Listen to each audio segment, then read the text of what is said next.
Live from downtown Detroit, home of WDIV and Click on Detroit, Local 4 News at 6 starts now. With gasoline prices spiking, lines are getting even longer at places offering discounts. And tonight, Help Me Hank is breaking down who's offering what.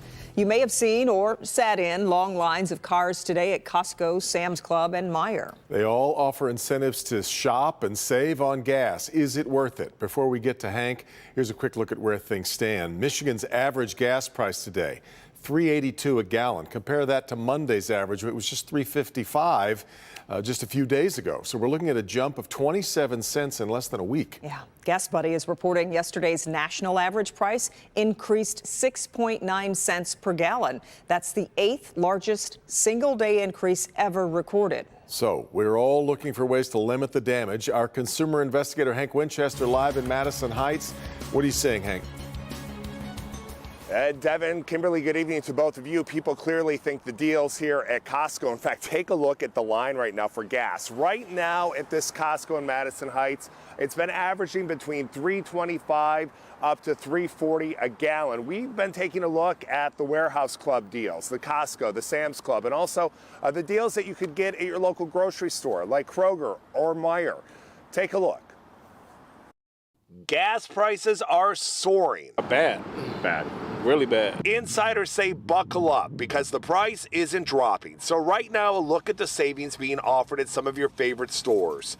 Forget bananas and trash bags. The real savings are at the gas pump. Here's money-saving expert Andrea Warrock. You want to shop for groceries strategically. There are some grocery stores that will allow you to redeem their loyalty points for savings at the pump. Let's take a look at how you can save on gas by making purchases at Kroger, Meijer, or Speedway. At Kroger, you earn 1 point for every dollar spent. 100 points, 10 cents off per gallon. At Meijer, fill your prescriptions at the pharmacy, earn as much as $1 off per gallon. The M-Perks program will also send you e-coupons for gas savings. Speedway allows you to earn points for gas and convenience store purchases. 25,000 points gets you a $25 Speedy Cash card. And let's take a look at the Warehouse Clubs. The line today at Costco kind of tells the story.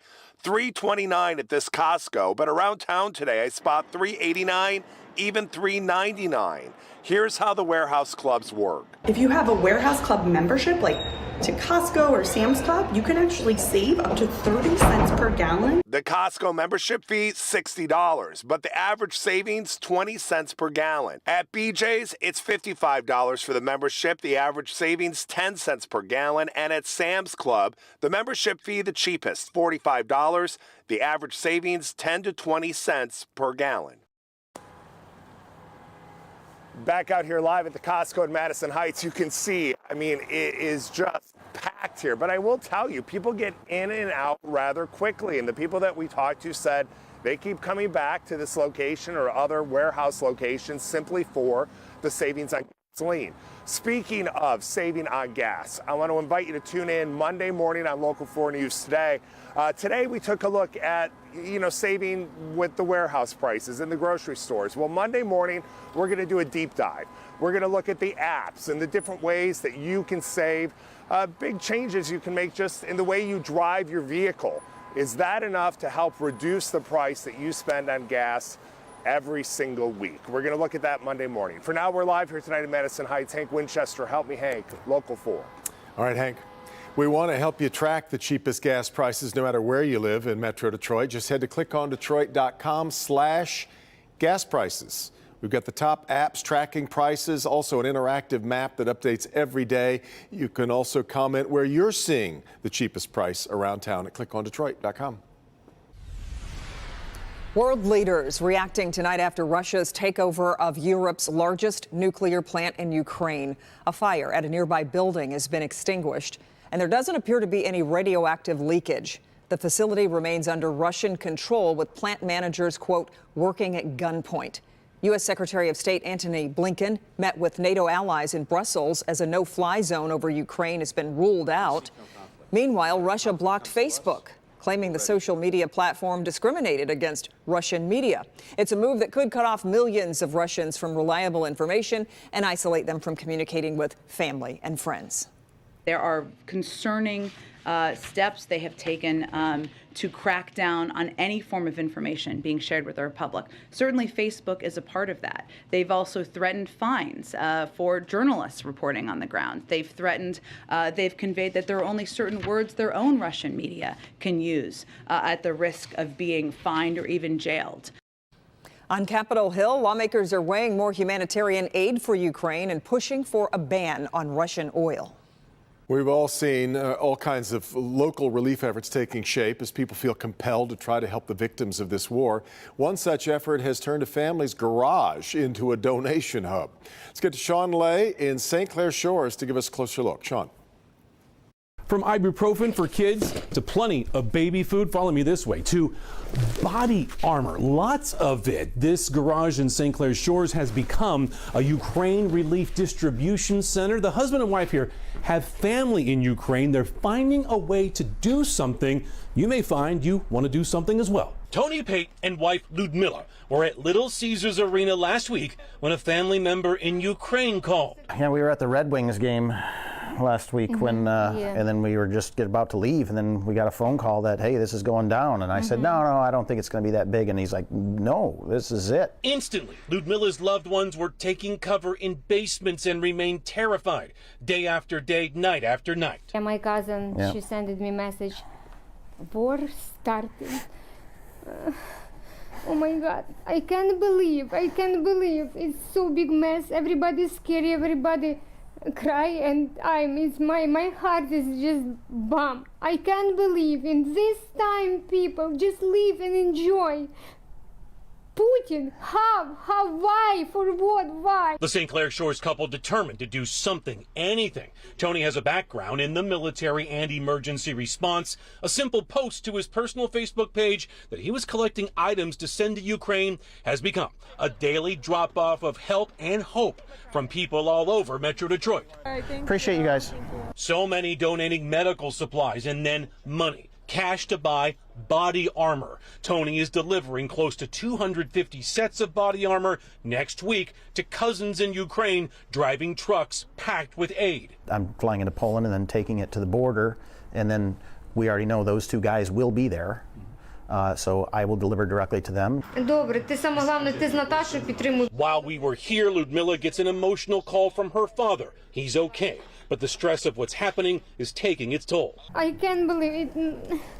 Now, as these donations continue to pour in, Tony tells us he needs help with a couple of things. Setting up a 501c3 nonprofit to help track cash donations, also help setting up a website. He says that will work better than his personal Facebook page that he's using right now. We're going to link Tony's information, all of it, on our website. Click on Detroit.com. In St. Clair Shores, Sean Lay, Local 4.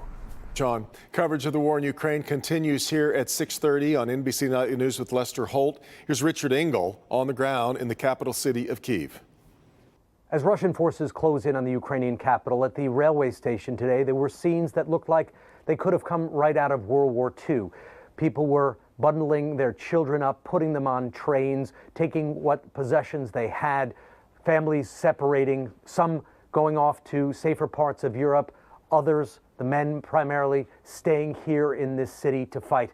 I'm going to have a full report coming up on Nightly News. All right, Richard. Well, there's a sense of anticipation right now for some warmer weather this weekend. But, Paul, as always, it's complicated. It's really, really complicated. And coming up in a few minutes, we're going to break down this weekend in some pretty outstanding detail for you, because you need to know to make plans, and we're going to have it for you. Right now, for those of you heading out this evening, right now, we're in the mid to upper 30s right now. And notice how light the wind is. That's good news. No wind chill, but these winds are going to be part of the weekend problem. We have a high wind watch that's been issued for parts of Sunday. So again, we're going to talk about that in a little while. But right now, falling through the 30s to around 30. By midnight, the clouds will be thickening, so we're not going to drop a lot tonight, perhaps into the mid to upper 20s for an overnight low. But coming up, we're going to talk about Saturday. There's going to be a huge temperature difference in the afternoon across the area. The strong wind gusts, I think a pretty good chance for power outages and damaging wind gusts. And then the temperature crash Sunday afternoon, all of that coming up straight ahead, guys. Paul, thank you. Now to the coronavirus and more positive signs in the state numbers. Today, Michigan reported 1,842 new cases over the past 2 days. That averages out to less than 1,000 cases per day.